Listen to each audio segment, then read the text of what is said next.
bersama guru kita Ustaz Dr. Ali Musri Samjan Putra MA Hafizallahu Ta'ala, melanjutkan dari pembahasan faedah-faedah sejarah Islam. Tak lupa salawat dan salam semoga senantiasa terlimpahkan, tercurahkan kepada Nabiullah Nabi Muhammad sallallahu alaihi wasallam, untuk keluarganya, para sahabatnya dan pengikutnya hingga akhir zaman nanti. Dan alhamdulillah pada kesempatan kali ini Ustaz telah hadir di tengah-tengah kita. Sebelum kami mulai, kita sapa lebih dahulu. Assalamualaikum Ustaz. Waalaikumsalam.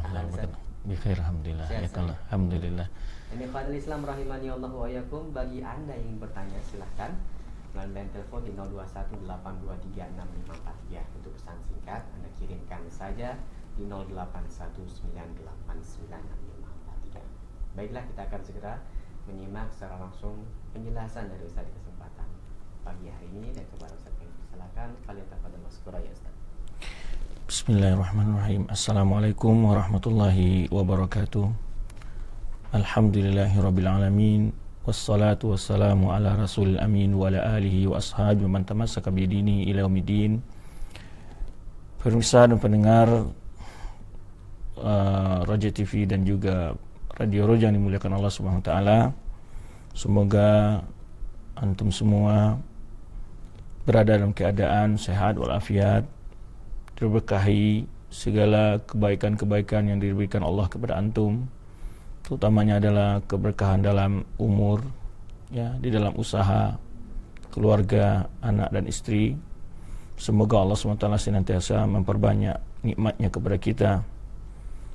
Tentu kita sebagai kewajiban atas nikmat-nikmat yang telah Allah beri kepada kita untuk selalu bersyukur atas nikmat tersebut, dan sebagai wasilah agar Allah SWT untuk menjaga nikmat tersebut untuk kita, sekaligus juga menambahnya. Pemirsa dan pendengar muliakan Allah Subhanahu wa taala, salawat dan salam juga tak lupa kita ucapkan buat arwah Nabi kita Muhammad sallallahu alaihi wasallam. Semoga kita termasuk hamba Allah yang selalu banyak mengucapkan salawat untuk Rasulnya sallallahu alaihi wasallam, sehingga di akhir kelak kita dapat meraih dan termasuk dari orang-orang yang mendapatkan syafaat Rasulullah sallallahu alaihi wasallam. Dan begitu banyak faedah-faedah dari keberuntungan dari orang-orang yang sentiasa mengisi hari-harinya dengan banyak bersalawat kepada Nabi sallallahu alaihi wasallam. Ya, semoga kita dapat selalu mengisi waktu-waktu kita untuk bersalawat pada Nabi kita Muhammad sallallahu alaihi wasallam, utamanya di hari yang berkah ini, yaitu hari Jumat. Pemirsa dan pendengar rahmati Allah Subhanahu wa taala, pembahasan kita masih seputar perkembangan dakwah Islam di masa kekhalifahan Umar bin Khattab radhiyallahu anhu. Kita sampai pada pembahasan bagaimana penaklukan kekuasaan Persia dan juga penaklukan kekuasaan Romawi. Persia ya adalah yang berkuasa di sekitar, yaitu kalau di masa itu disebut dengan Irak, dan juga yang hari ini di semua wilayah Irak dan Iran, ya, sebagian besar dari wilayah Iran, semua wilayah Iran, ya bisa dikatakan itu ada dulu adalah disebut kekuasaan Persia. Dan kita telah menjelaskan di mana di masa kekhalifahan Abu Bakar Siddiq anhu, ya, Islam telah mulai masuk ke daerah tersebut dan menguasai beberapa daerah-daerah dari kekuasaan atau bagian-bagian dari kekuasaan Persia tersebut, karena kekuasaan Persia dalam keadaan lemah karena terjadinya kegaduhan politik di dalam kekuasaan tersebut, saling berebutnya di antara petinggi-petinggi penguasa mereka, sehingga mereka lalai untuk menjaga dan merawat bangsa mereka. Sebelum kita mendetailkan bahasan ini, membahas lebih rinci, tentu kita akan bertanya, apa sih faedah dari kita membahas ini, apa tujuannya, apa kegunaan kita membahas ini dan apa pelajaran yang mungkin kita ambil dari membahas ini? Pertama, kita melihat bagaimana pengorbanan para sahabat, perjuangan mereka di dalam menyampaikan Islam ini, keikhlasan mereka, kesungguhan mereka, dan dari situ timbul dalam diri kita menghargai mereka, menghormati mereka, dan juga timbul keinginan kita untuk menteladani mereka dalam kesungguhan mereka. Kalaupun tidak sampai pada tingkat berjuang seperti mereka, minimal adalah berjuang pada diri sendiri untuk menegakkan ajaran Allah ini, mengamalkan ajaran Allah, berjuang di tengah keluarga kita, berjuang di tengah karib kerabat kita, dan di tengah bangsa kita ini, untuk menjelaskan kepada mereka bagaimana kewajiban-kewajiban yang dibebankan Allah kepada mereka demi kebahagiaan mereka dunia dan akhirat. Dengan belajar sejarah, kita akan banyak juga mendapatkan pelajaran-pelajaran ibrah-ibrah. Maka oleh sebab itu, para ulama kita telah banyak menulis tentang sejarah itu demi agar diketahui oleh para generasi penerus Islam sebagai motivasi ya, bagi mereka, dan juga agar mereka mengambil faedah ilmu-ilmu di dalam sejarah itu untuk menempuh kehidupan mereka, untuk menghadapi persoalan hidup mereka ya, di dalam memperjuangkan agama yang mulia ini.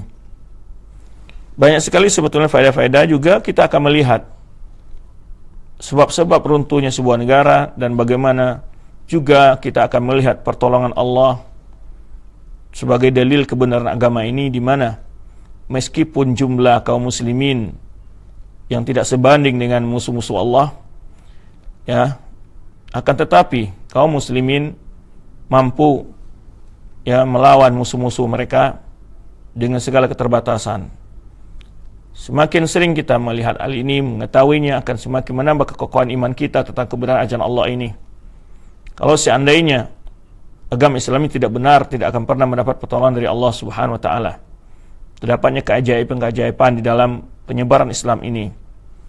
Sebenarnya dalam perang Qadisiyah ini, di mana jumlah kaum muslimin hanya 60.000 ya, dan sebagian riwayat sekitar 30.000 ya orang, dan jumlah kaum Persia atau bangsa Persia waktu perang Qadisiyah yang sebenarnya, karena ada mukaddimah, ada perang-perang kecil sebelum terjadi itu, tapi di perang yang induk terjadinya di saat keruntuhan kehabisan kekuasaan Persia itu, jumlah mereka sekitar yaitu 120.000.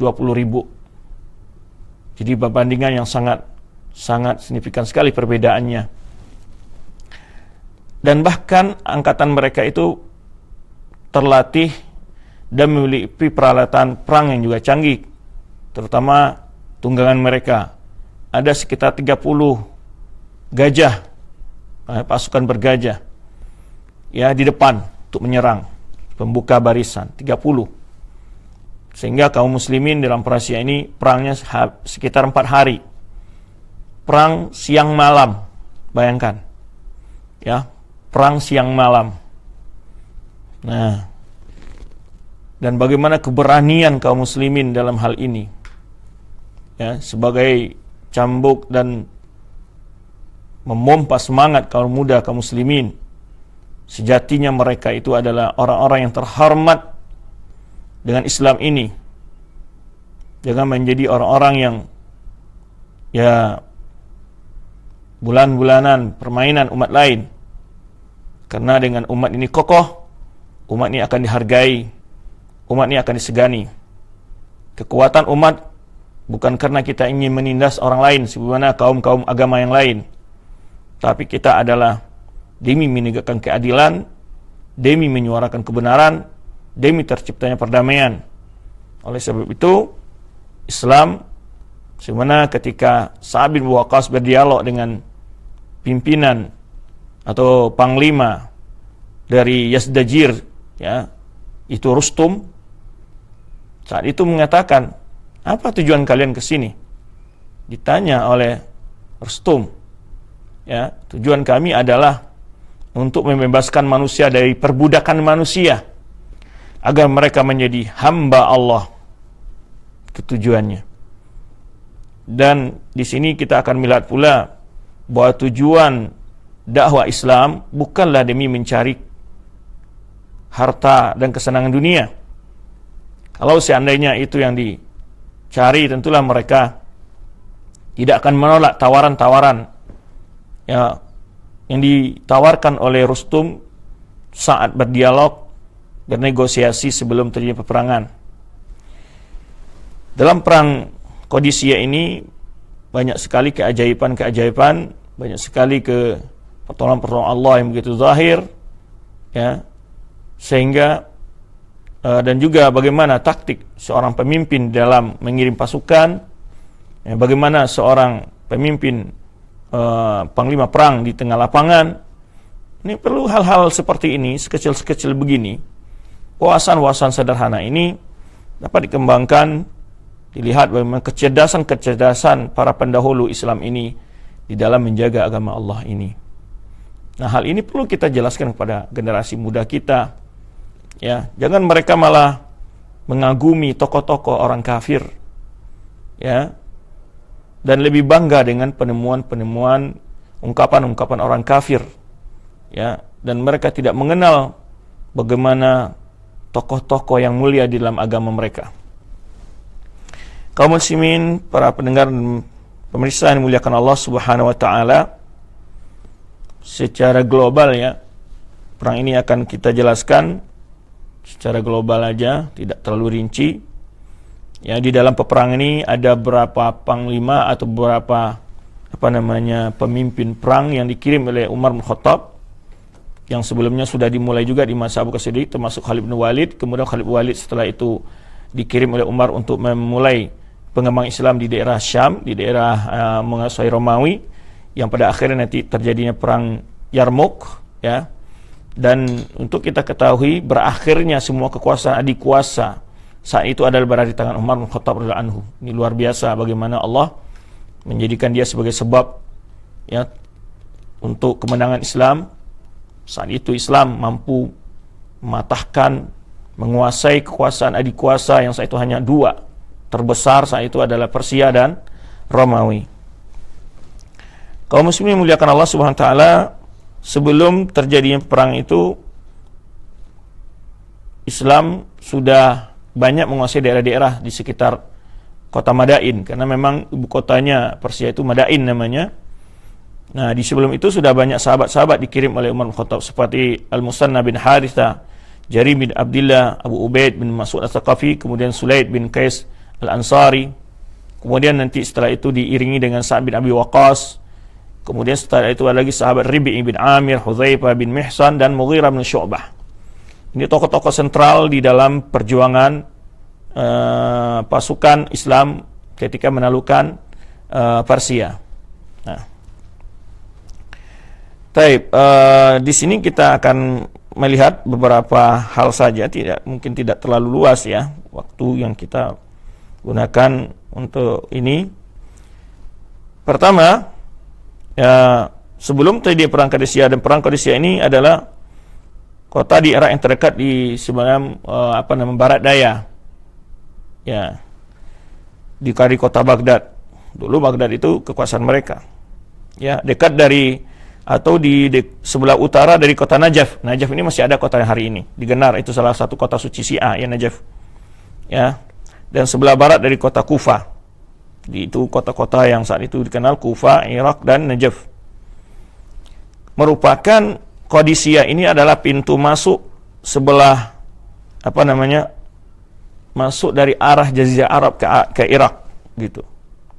Karena itulah kaum muslimin memberikan perhatian besar untuk bisanya masuk melalui pintu ini dan untuk menaklukkan kota Qadisiyah ini. Karena barang siapa yang menguasai daerah tersebut, maka semua daerah lain itu sudah otomatis menjadi kekuasaannya, ya. Berarti itu adalah pertahanan terakhir dari kekuasaan Persia. Nah, karena tidak ada lagi tantangan setelah menguasai kota Qadisiyah itu, ya, di hadapannya itu sudah banyak umpamanya padang pasir luas semacam, ya tidak ada kekuatan yang tertumpu dari Persia itu berada di Qadisiyah namanya. Nah, karena itu Umar teringat dengan wasiat Abu Bakar Siddiq anhu untuk memotivasi kaum muslimin berjuang dan berjihad menyebarkan Islam, ya. Maka ketika itulah di sana sudah ada salah satu pasukan yang sebelumnya dikirim, Khalid bin Walid, kemudian Khalid bin Walid berpindah ke daerah Syam. Masih di sana masih ada Al-Musanna bin Harithah Asy-Syaibani. Nah, dan Al-Musanna ini ketika di masa Abu Bakar Siddiq sudah sampai masuk ke daerah, yaitu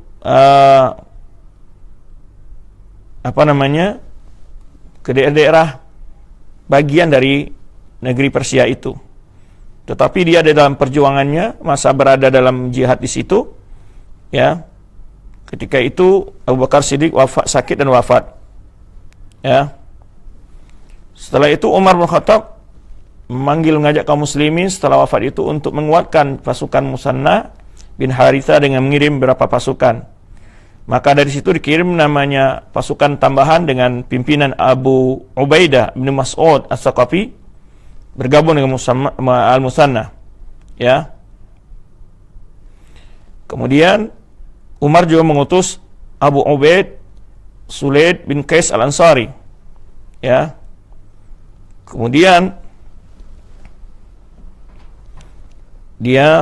Umar bin Khattab memberikan nasihat ketika nanti pasukan ini bertemu di lapangan.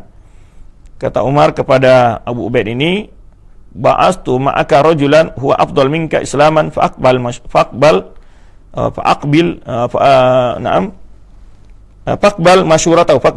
masyuratahu. Bersamamu ini ada seseorang yang lebih afdal daripadamu, ya, secara Islam, kata Umar Khattab, maka selalulah bermuasyarah dengan itu, ya. Wa nadhara ila Sulaid, ya, laula annaka rajulun ajalun fil harbi la awallaituka hadzal jaysh. Kemudian dikatakan pada Sulaid ini, ya, jadi Abu Ubaid bin Mas'ud itu yang menjadi komandannya. Kemudian ada Sulaid ini, Abu Ubaid Sulaid bin Qais Al-Ansari, seorang sahabat yang senior juga. Maka Abu Ubaid bin Mas'ud ini diberi nasihat untuk bermusyawarah selalu dengan Sulaid ini.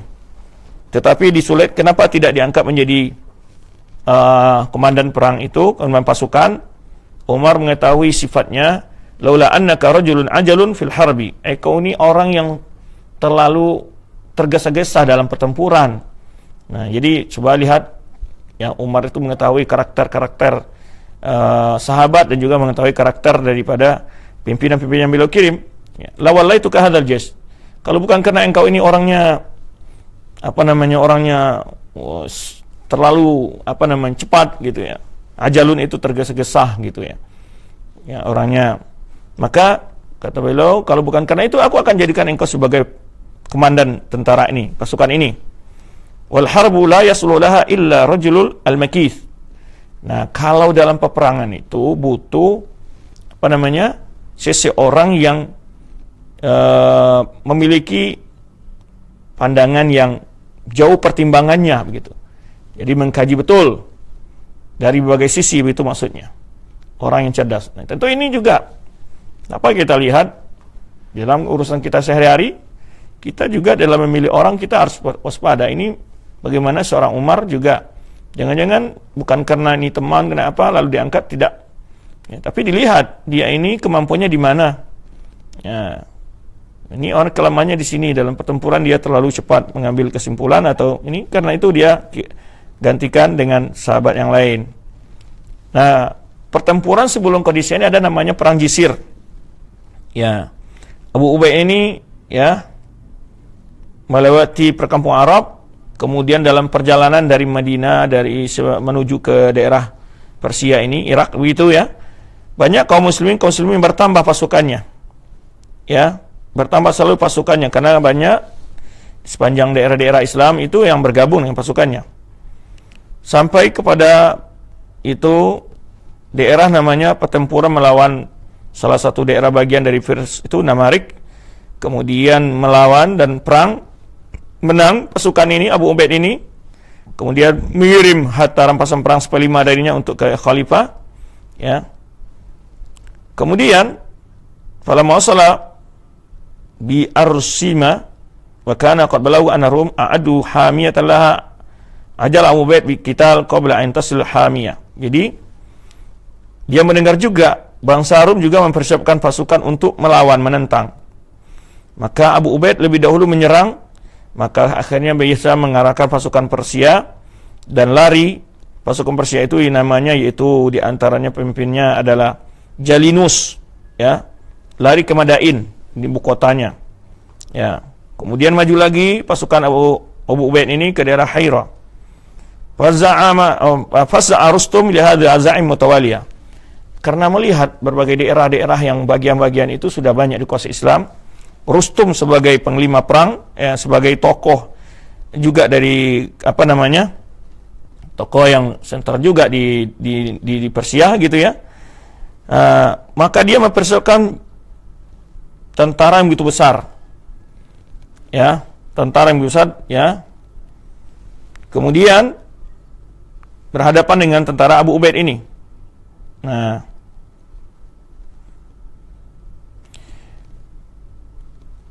diceritakan di mana istrinya Abu Ubaid tadi bin Mas'ud As-Saqafi tadi bermimpi seseorang turun dari langit membawa tempat minum fi syarab. Lalu Abu Ubaid minum dari itu. Kemudian ada beberapa tentara juga minum bersama Abu Ubaid. Falamma asbahat akhbarat Abu Ubaid fa awwalaha syahadah. Setelah pagi hari istrinya cerita tentang hal itu. Istrinya ikut dia berperang bersama suaminya, menemani suaminya dalam perang ini. Kemudian Abu Ubaid paham, ini adalah maksudnya adalah dia akan mati syahid. Ditakwil oleh dia mimpinya ini, ketika dia datang dilihat oleh istrinya dalam mimpi ada semacam cerek turun dari langit gitu ya, tempat minum gitu, dan minum di situ Abu Ubaid dan beberapa sahabatnya, beberapa temannya dalam pasukan itu. Maka Abu Ubaid memahami ini adalah syahadah, mati syahid. Maka oleh sebab itu beliau mempersiapkan berapa sahabat, kalau saya mati kamu ini disiapkan berapa penggantinya dia, ya. Nah, siapa penggantinya setelah dia syahid nanti mati dalam perang ini, disebutkan nama-nama yang ada disebutkan oleh istrinya ketika ikut minum bersama dia, ya. Kemudian terakhir, ya, adalah yang nanti dipegang oleh Musanna bin Harithah. Nah, itu yang terakhir.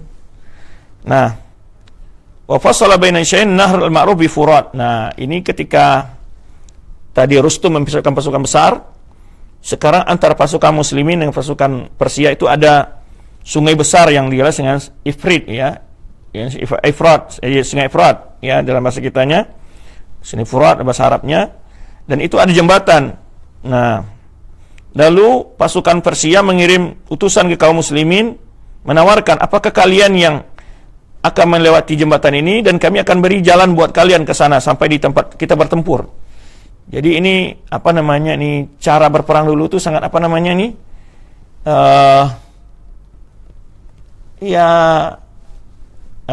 tidak ada pengkhianatan dulu gitu. Kamu silakan nyebrang, nanti ada tempat kamu sana. Jadi tidak ada pengkhianatan gentleman gitu ya. Dikasih tempatan, gentleman cara berperangnya gitu. Nah, dia nawarin, kamu mau melewati jembatan ini dan kami akan beri kamu wa nukhallil bainakum wa baina abur. Kami biarkan kalian nyebrang dulu. Nanti kita bertempur setelah kalian sampai di perang sana. Wa imma an tad'una na'bur ilaikum. Nah, atau kata utusan dari Rustum ini, kami yang nyebrang, kalian beri kami untuk kesempatan untuk nyebrang dulu. Ya, subhanallah, ya, ini gentleman gitu ya, enggak ada. Jadi beri kami kesempatan untuk kesempatan perang, nanti setelah kami nyebrang baru kita perang gitu. Nah, jangan perang di atas jembatan ini gitu. Ya, jangan dihadang di atas jembatan. Baik. Kemudian Abu Ubaid tadi berbicara kepada para orang-orang sahabat pasukannya, tapi kaum muslimin menginginkan jangan kita menyeberangi jembatan ini. Ya. Kemudian Al-Musanna bin Harithah juga, ayyuhal amir, la naqta hadhil lajja. Fataj'al nafsaka wa man ma'aka gharadan li ahli al-Faris. Jangan sampai kita menyeberang, nanti kita enggak punya peluang untuk lari sehingga kita menjadi makanan empuk bagi orang Persia nih. Kan gitu, ada jembatan untuk nyebrang. Walakin Abu Ubaid kana la yazawu fi nashwatin nasr. Tapi dia ini karena sebelumnya menang terus. Subhanallah, ini juga hikmahnya kenapa Umar bin Khattab mengganti Khalid bin Walid waktu panglima perang waktu perang Yarmouk gitu ya. Ada hikmahnya. Pertama disebutkan dia tidak gurur, tidak sombong dengan dirinya. Kemudian dia jangan kaku aja gitu. Nah, ini akibatnya begini dia. Karena sebelumnya menang terus, dia sudah yakin dengan pendapat dia. Akhirnya apa? Dia menyeberangi. Agar subur fataraka tarayusahu alladhi min ajli qadamahu Umar. Dan dia tidak tarayus itu istilahnya tidak memikirkan lebih dalam dulu. Padahal Umar memilih dia untuk jadi pemimpin sebagai pasukan adalah karena dia harus orang yang suka banyak pertimbangan yang begitu dalam gitu.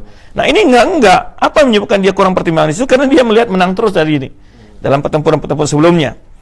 Nah, akhirnya ya wa nasi anal harb la yaslu illa li rajulin makis. Dan dia lupa bahwa perang itu hanya bisa dimiliki dikuasai seseorang yang memiliki taktik yang begitu panjang, pemikiran, pertimbangan yang begitu dalam. Fanadha ila Musanna Mazwan binti Sarihi. Dia melihat ke Musanna tadi, seorang sahabat yang ikut juga dalam pertempuran itu, ya. Dia seakan dia yakin dengan pertanyaan, mudillan bi syaja'atihi. Jabanta ya akha Bakrin. Dia katakan, "Kenapa kamu sekarang pengecut?" Gitu kata ini dia, jangan pengecut. Wa abara ila fursi, kemudian nyebrang duna ayyaba abi nashi ahnasihin. Dia tidak memperhatikan masukan sahabatnya, ya pasukannya. Wa waliya Aba Mihjan as-Saqafi alal khail. Nah, pimpinan pasukan berkuda namanya Aba Mihjan. Wa qafahu alal qalbi, dan dia di bagian pasukan tengah. Wa dar baina firqain ma'rakata rahiba. Ya, setelah menyeberang terjadi pertempuran yang begitu sengit. Karena Abu Ubaid awala syahidin fiha. Dia yang pertama mati syahid. Wasyasda umara ba'dahu, kemudian orang-orang yang ditunjuknya tadi sudah mau juga mati syahid. Wa kalahum qitalum fa'il yadribuhum, yani wa kulluhum qatalahumul alfilu yadribuhum biyadihi summa yata'uhum. Yani banyak mereka tuh dibunuh oleh pasukan yang berkuda, yang bernaiki gajah. Gajah-gajah ini menginjak-injak mereka. Ya. Meninggal 7 orang dari sahabat dari golongan Sakif. Kemudian yang mana mereka ini saling bergantian memegang bendera ya, pasukannya. Kemudian diambillah bendera itu oleh Musanna yang terakhir, kan pemimpin yang terakhir ini yang selamat. Kemudian dia wasamada fi wajhu, dan dia betul-betul melawan musuh dengan keberaniannya. Walakin nasqat dajaru, tapi bagian sahabat yang lain sudah mulai kendor nih. Wadha'afat azaimahum, mulai semangatnya melemah karena banyaknya ini jagoan-jagoan itu, banyak yang meninggal pimpin perang yang itu gitu. Nah, fafaru anil Musanna, mereka meninggal ke Musanna ini. Wara Abdullah bin Mursyid as-Saqafi firarun nas fakhashal aqibah wa halahul mauqif. Kemudian ketika Abdullah bin Mursyid melihat manusia banyak yang menyelamatkan diri dari makanya Abdullah bin Mursyid ini jangan nanti ini bahaya, ini bisa kita ini dihabisi sama Persia semua. Akhirnya apa? Pergi dia ke jembatan itu, dipotong oleh dia.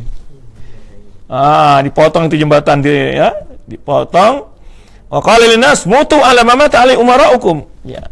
Hai, hendaklah kalian mati sebenarnya itu para sahabat kalian telah mati, pemimpin kalian sudah mati. Ayo ikut berjuang.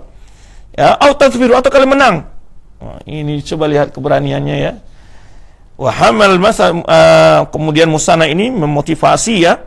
Waraka furs yahjumun al-muslim, melihat bagaimana kaum muslimin diserang habis-habisan oleh Persia ini. Ketekepung ya, karena sungai besar, nggak mungkin kemana menyelamatkan, jalan selamat hanya melalui satu jembatan ini. Nah, dan melihat kaum muslimin banyak yang terjatuh ke dalam sungai. Wa man sabara minhum tansyu suyuful adu, dan yang bertahan tetap aja dibabat oleh musuh-musuh ya.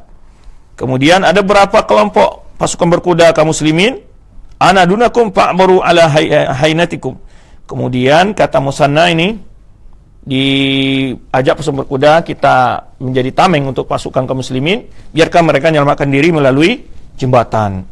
Nah, wa qala Musanna li Urwa bin Zaid bin Khalid at-Ta'i, intal ijsir, pergi ke jembatan, faqif alaihi wa khala bainal wa bainahu, halangi pasukan lain untuk mengganggu kaum muslimin menyeberangi itu. Wa ja'al Musa yuqatil min wara'in nas, dialah yang berperang dengan ya, menjaga sahabat-sahabatnya bisa menyelamatkan diri melalui jembatan itu. Wa yahmi hatta abaru, yang pertahankan sampai mereka semuanya nyebrang. Wa kana abrazu man qatala 'indal Jisr Sulaid bin Qais. Orang yang sangat tangkas sekali berperang di menjaga itu jembatan, namanya Sulaid bin Qais tadi, yang tadi diutus bersama Abu Ubaid bin Mas'ud As-Saqafi tadi.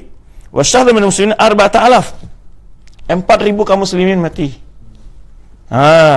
Wa kana baina waqa'atai Jisr wal Yarmuk 40 lailah. Perbedaannya dengan perang Yarmuk itu sekitar 40 hari, 40 malam. Ya, ini cerita tentang Ma'rakatul Jisr. Di Ma'rakatul Jisr ini kaum muslimin kalah. Karena kurang perhitungan dari komandan tadi. Akhirnya tambahnya lagi ada Ma'rakah Buwaib. Nah, ini Mutafarri'un minal Furat. Ini ada lagi cabang atau tempat lain ini. Waqa'na ma'rakata bainal muslimin wal Furs. Di situ terjadi pertempuran juga dengan nama pertempuran tempat itu namanya Buwaib, ya. Nah, perang ini di bulan Ramadan, yaitu 13 Ramadan, ya. Pada bulan Ramadan tahun ke-13 Hijriah, bukan 13 Ramadan. Kemudian jaraknya antara perang Ma'rakatul Jisr tadi itu, jembatan istilahnya, ya. Ini hanya 1 bulan, ya. Wa kana mawqi'atul Jisr qad hazzat nufus Umar. Jadi Umar sampai mendengar bagaimana kegagalan kaum muslimin waktu perang Ma'rakatul Jisr tadi, jembatan tadi, membuat dia sangat terpukul ini, ya, melihat itu. Wa kana alladziina farru minal ma'rakah la takaffafu.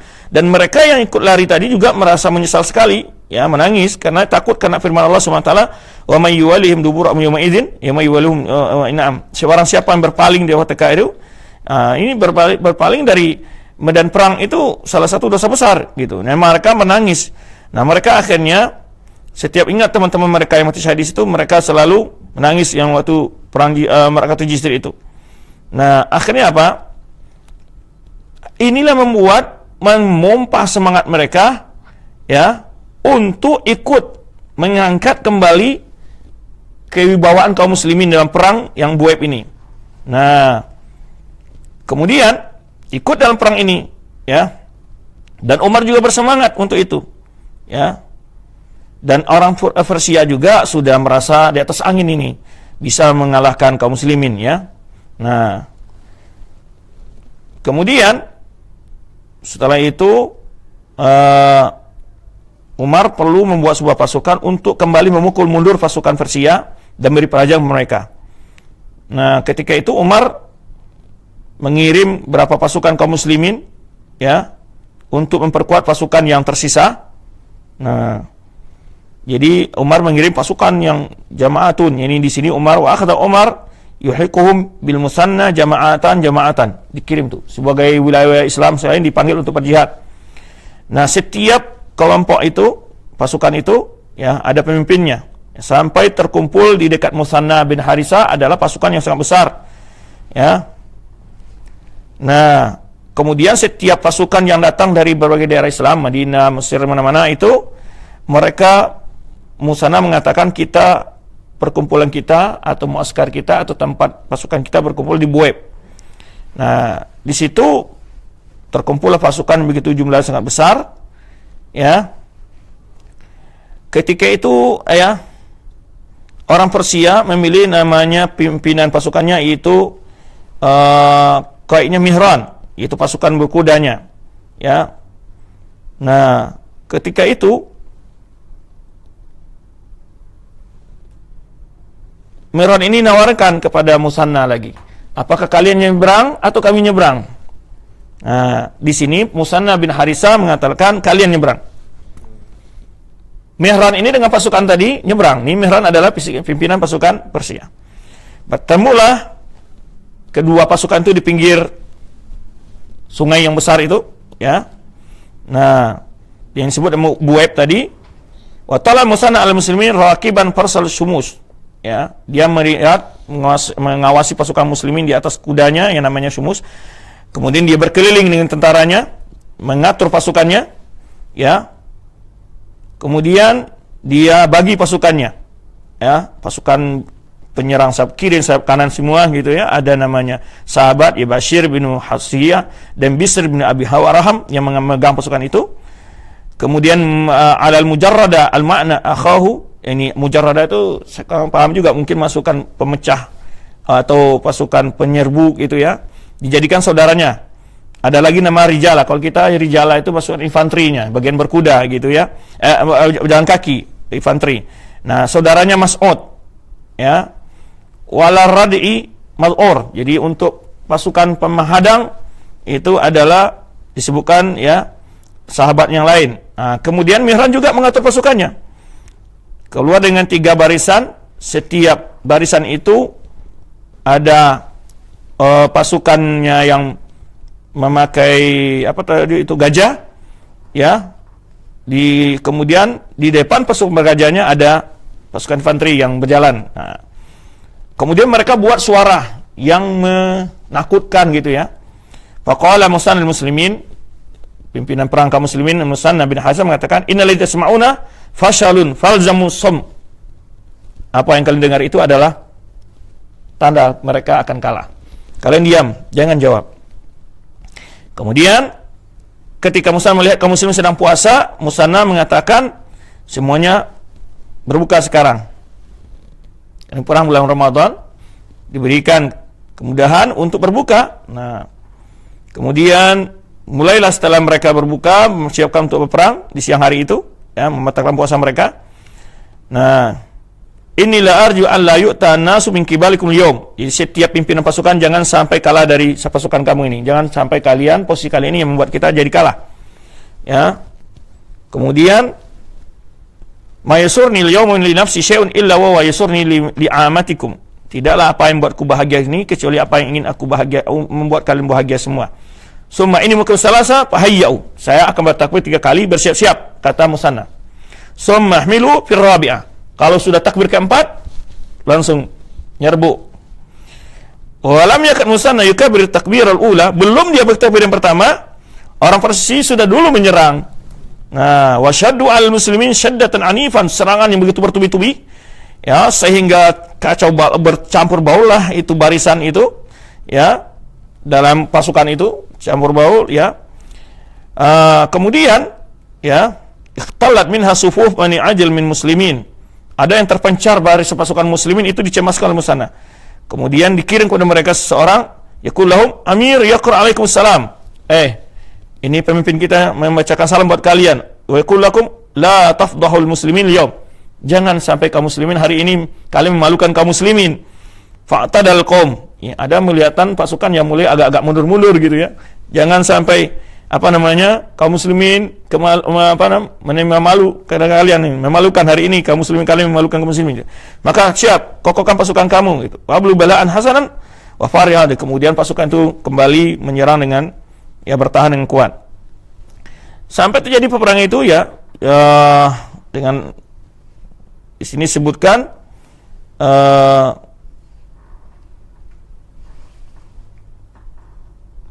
Musanna melihat ini pertempuran kalau terlalu lama kayaknya ini menyebabkan pasukan kita kaum muslimin bisa lemah. Dia pikir bagaimana cara untuk membunuh pemimpinnya ini. Jadi dicari dulu komandannya ini. Fa'azama ala ayjala alaihi muhimman kallafu dzalik. Dia cari orang yang siap untuk melakukan itu, ya, untuk selesai peperangan yang secepatnya. Dicarilah 2 orang Arab tapi dia beragama Nasrani. Karena 2 orang Arab beragama Nasrani menyuruh mereka untuk ikut membantu dalam perang ini. Nah, wa qala lahumā inni hamilun 'ala mihran fa idza ra'aitumani ahmil 'alaihi fahmala ma'i. Aku akan menyerang itu mihran, kalian ikut bersama saya. Nah, wa hamal Musanna 'ala mihran hamlatan sadaqa fiha Allah.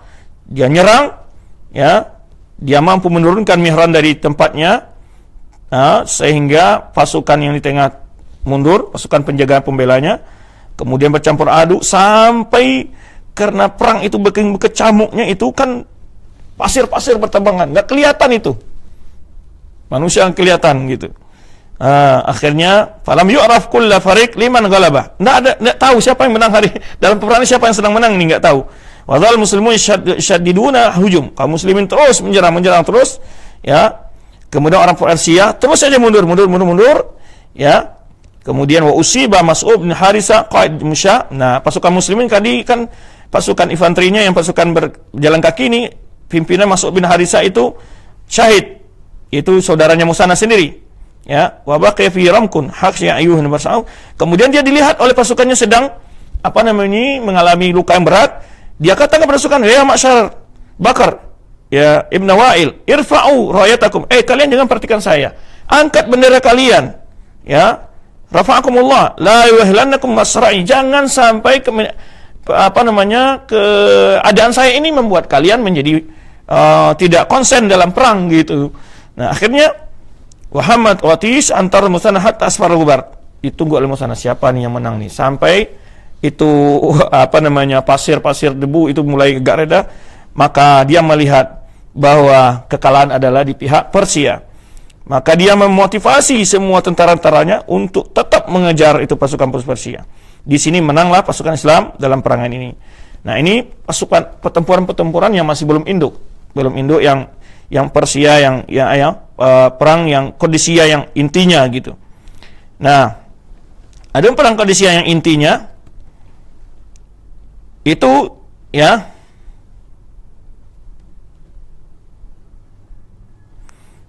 diceritakan ya, ketika melihat itu orang Persia mulai melihat nih kalah lagi nih, gimana nih?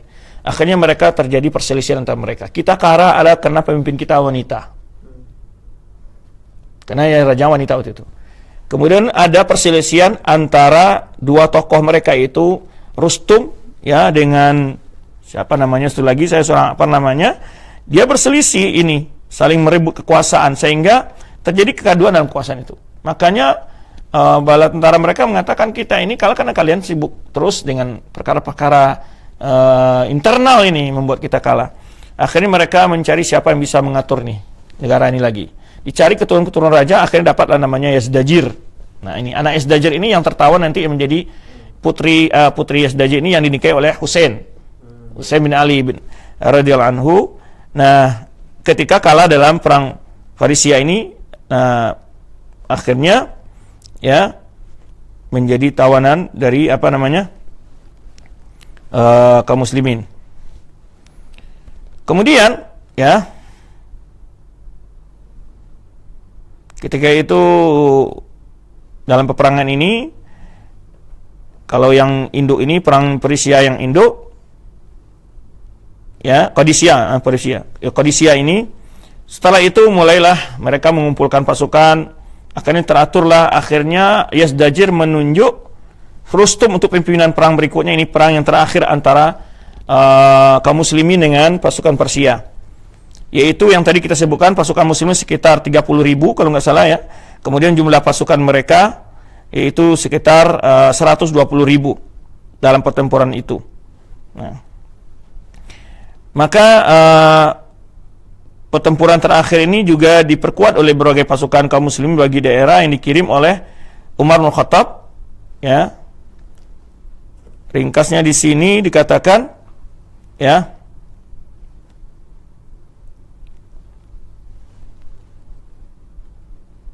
nah di sini ketika kaum Persia telah memperkuat pasukannya, mereka sudah dipimpin oleh Yazdajir, dan itu disampaikan oleh Musanna bin Harisa dan Jarir bin Abdullah kepada Amirul Mukminin Umar bin Khattab dengan bersatunya kaum Persia ya di bawah kekuasaan Yazdajir. Dan karena melihat Yazdajir ini sudah kembali kuat, kaum Persia ini, sebagian daripada negeri-negeri yang tadi sudah buat jizyah perjanjian kaum muslimin itu berbalik ke Persia lagi gitu. Nah, akhirnya mereka merasa mendapat bantuan. Nah, ini juga diberitahu kepada Amirul Mukminin oleh Musanna. Akhirnya Amirul Mukminin membuat taktik sehingga dia pesankan, nanti dalam pertempuran kalian sebutkan kondisi musuh dengan secara rinci dan juga kondisi kalian.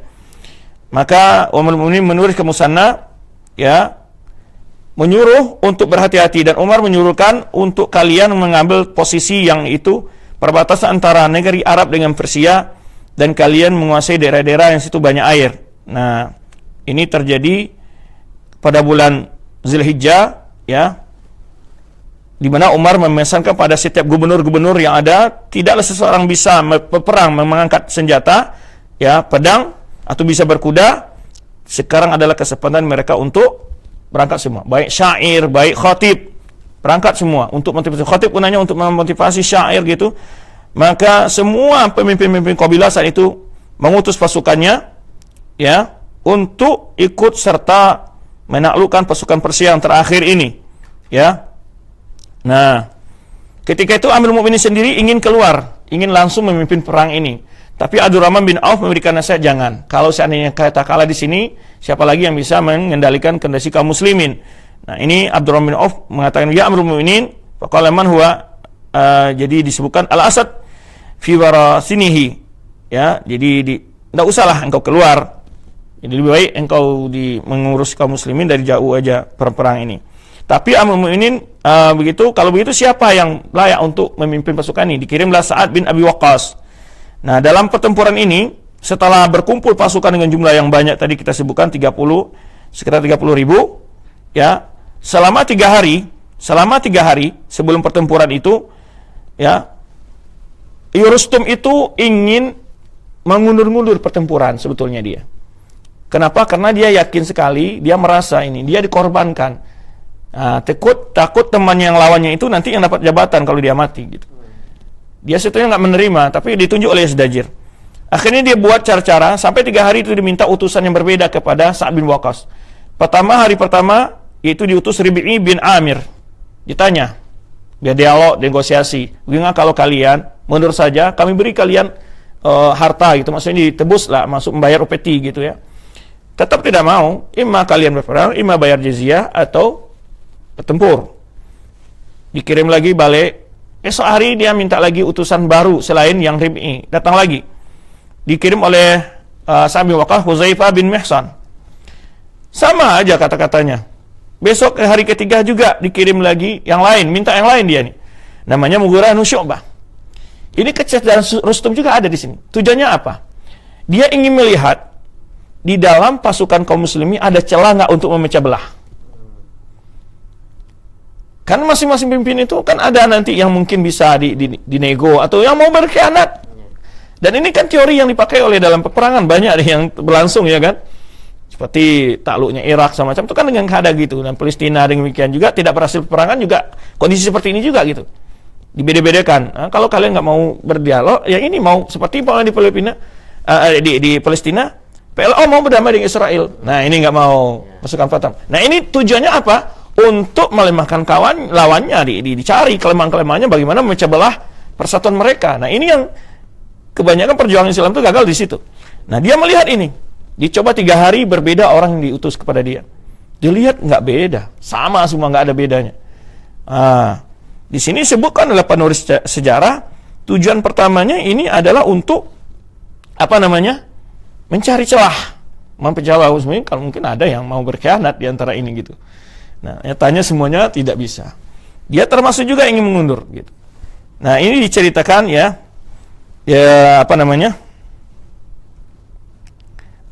di dalam kisah peperangan yang terakhir antara Persia dan kaum muslim ini. Kemudian setelah saat menghadap setelah itu tadi kita sebutkan dalam pertempuran ini ada sahabat-sahabat yang lain di antaranya adalah Zaid bin Abi Sufyan, yaitu memimpin salah satu pasukan juga, Abdurrahman bin Rabi' al-Bahili, itu dibagi-bagi pasukan ini dengan pasukan begitu banyak bagian-bagiannya kita tidak merinci. Kemudian ketika bersiap-siap, tadi Yazdajir memilih Rustum, ini sudah kita ceritakan, Nah, tadi yang kita sebutkan dialognya antara Rustum dengan berapa utusan kaum muslimin diminta oleh dia berbeda-beda. Namun tidak berhasil. Makanya di sini disebutkan dalam sejarah ini terlihat bahwa bagaimana musuh itu mencari celah dan juga dia ingin membuat kaum muslimin menjadi bosan gitu, lama. Sehingga persiapan ini disebutkan itu mereka bertahan itu di dalam medan perang tempur itu ada sebulan gitu. Itu tujuannya begini, biar kaum muslimin habis bekal, kormanya habis, apanya habis gitu maksudnya. Kan pasukan besar ini butuh kepada bahan makan yang besar gitu ya. Dia itu taktiknya, biar mereka lemah nih di sini. Nah, akhirnya terbaca itu oleh Sa'ad bin Waqqas ini apa maunya gitu. Dan akhirnya ketika itu ya dikirimlah surat oleh Amirul Mukminin kepada Sa'ad bin Waqqas, la yakribannaka ma ya'tika anhum, jangan kamu tertipu tawar-tawar mereka, wala ma ya'tunaka bihi, ataupun yang tawar-tawar mereka, wasta'in billah wa tawakkal alaihi, bertawakal pada Allah dan bertawakal pada Allah. Wa fa'at ilaihi rijalan min ahli manzar, ini utus kepada mereka ya pasukan orang yang ahli di dalam berdialog. Terakhir itu yang menyerang ke sana itu adalah ya yang memulai memancing mereka itu siapa namanya, seorang nabi palsu yang bertobat. Saya namanya lupa tadi saya sebutkan di sini. Nah, dia yang melihat, karena Sa'ad bin Waqqas ingin tahu berapa jumlah musuh ini semua. Ini diperhitungkan dulu berapa jumlah musuh. Nah, diutus 3 orang sahabat ke sana untuk melacak. Jadi mereka menilai dari sisi, kalau di masa perang-perang dahulu Badar umpamanya berapa jumlah kaum musyrikin, dilihat dari segi berapa onta yang disembelih sehari oleh mereka, itu dihitung. Maka berarti untuk satu onta itu diperkirakan sekian orang, maka dikalikan. Ketika ini dilihat oleh mereka, yaitu taik kuda mereka itu memenuhi lembah-lembah. Wah, ini jumlahnya besar kali ini. Ya, akhirnya ada sahabat yang memang yang tadi yang kita sebutkan, lupa saya namanya, yang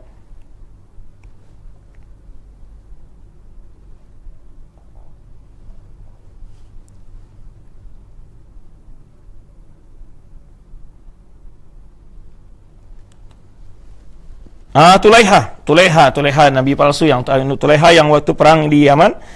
Nah, dia ini yang langsung masuk.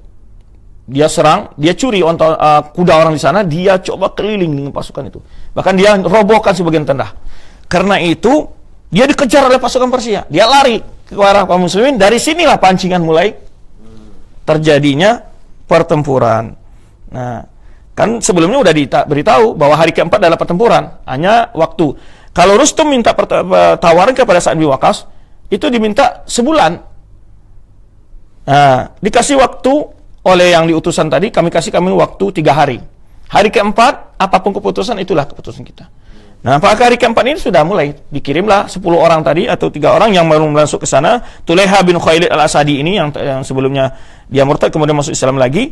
Nah, dia ini yang memecahkan persatuan pasukan di sana. Akhirnya mereka mengejar. Nah, di situ mulai pertempuran itu sekitar 4 hari 4 malam. Coba bayangkan, siang malam bertempur. Ya. Siang malam bertempur, bagaimana ya perjuangan sahabat saat itu ya. Ya, itulah disitulah bagaimana sholat mereka. Sebenarnya Allah katakan sholat ya sambil jalan perang juga gitu. Nah, itu terakhirnya adalah Rustum tertawan, lari, ditangkap ya, dan kemudian pasukan mereka lari ke Madain, dikejar terus oleh kaum muslimin, karena Umar bin Khattab mengatakan jangan biarkan mereka tersisa, kejar terus sampai mereka takluk. Ya, nah sampai ke Madain dikuasai di sana, sampai terkepungnya Yazdajir dan tertawanya putrinya yang tadi yang kita sebutkan menjadi istri Husain bin Ali radhiyallahu anhu. Itu kisah ya, sebetulnya korban kaum muslimin banyak sekali waktu itu. Ya, disebutkan jumlahnya saya lupa ya. Yang juga dari korban dari dari Persia juga sangat besar. Cuman di antara pelajaran yang kita dapat ambil di sini adalah bagaimana perjuangan para sahabat ya dalam memperjuangkan Islam ini. Kemudian ya, bagaimana pula perjuangan musuh-musuh Islam untuk menghadang Islam ini. Nah, disinilah yang harus kita lihat bahwa yang namanya antara hak dan batil sampai hari kiamat itu tidak akan pernah selesai.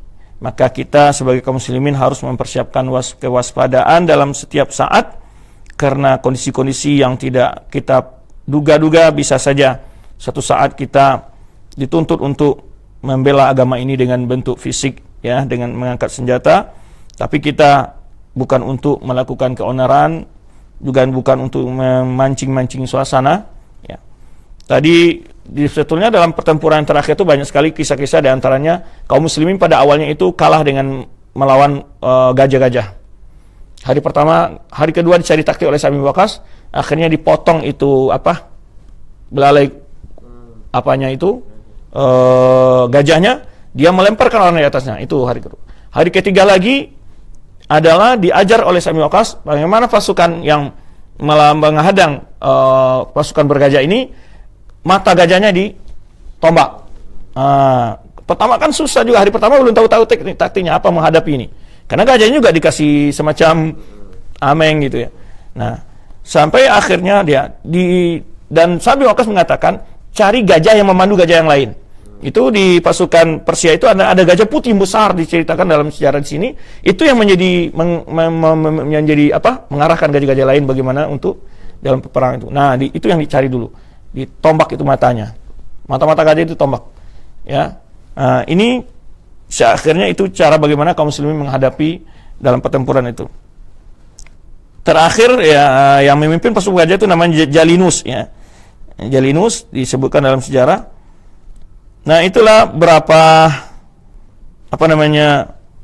jumlah kaum muslimin yang meninggal di situ sekitar 8.500 orang. Ya. Itu 8.500 orang meninggal. Nah, itu korban di situ ya. Kemudian adapun Qadisiyah, orang-orang Persia di sini, orang Persia tidak disebutkan berapa jumlah. Orang Persia meninggal sekitar 10.000 ya, atau lebih di sini, asyratu alaf ya.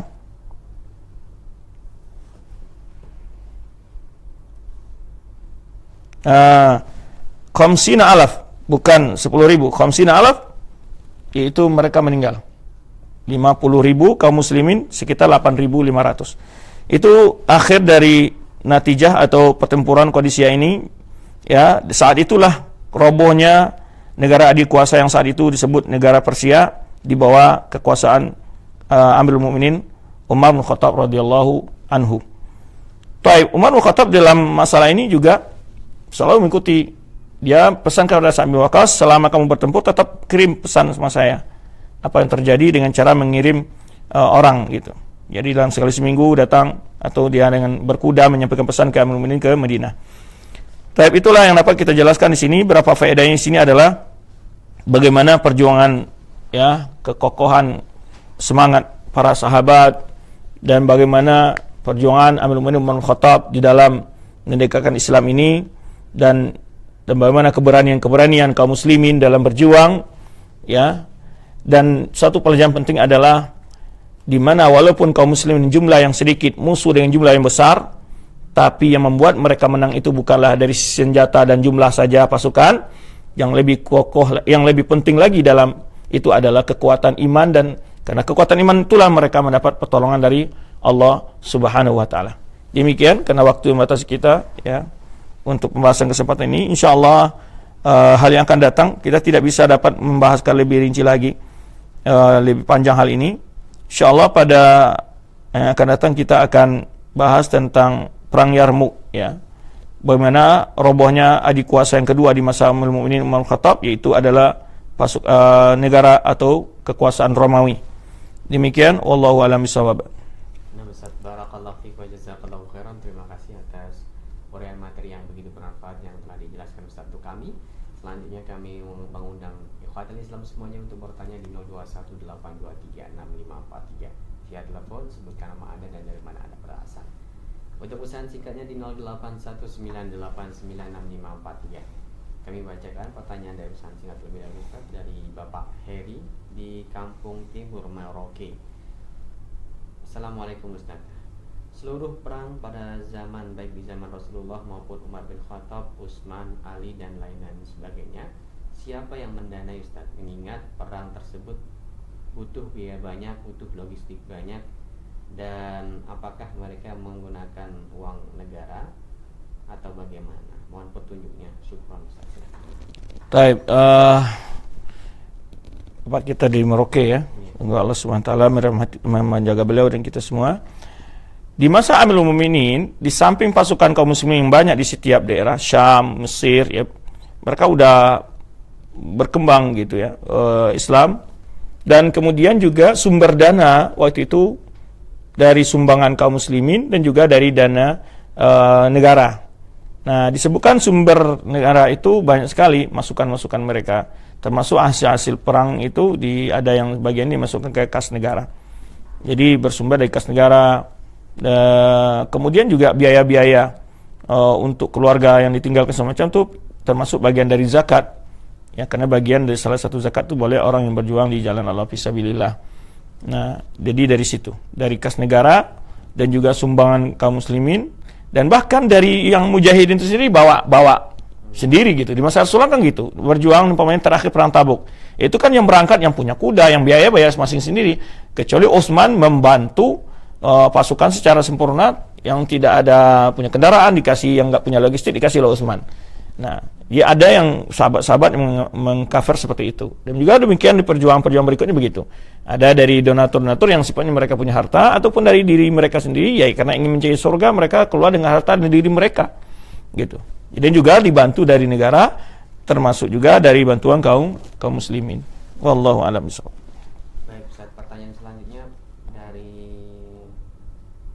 Allah yang bertanya, dari Usti di Banjarnegara, bagaimana cara menjelaskan kepada saudara kita yang tidak percaya akan kisah-kisah para nabi kita dan kisah-kisah yang telah disebutkan dari para sahabat-sahabat? Silakan. Baik. Masalah kepercayaan itu kembali dari rasa keimanan orang tadi. Ya. Termasuk kisah-kisah yang Anda lakukan mungkin ya tidak percaya karena dia dasar keimanannya yang nggak ada. Adapun ini adalah ditulis oleh para ulama, dicatat dalam kitab-kitab sejarah.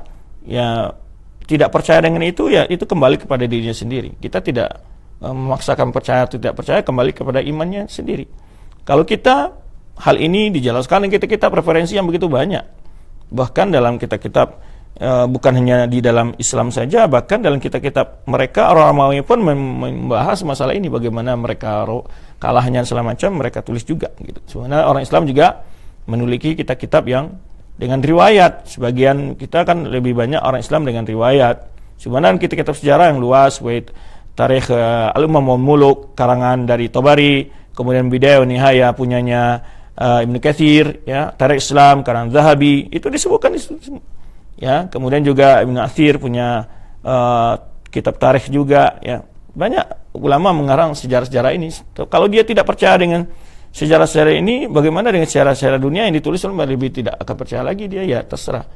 Itu. Karena ini menyesuaikan fakta-fakta dengan adanya nama, dan adanya tempat, adanya hari, adanya tanggal, adanya jumlah, semua disebutkan.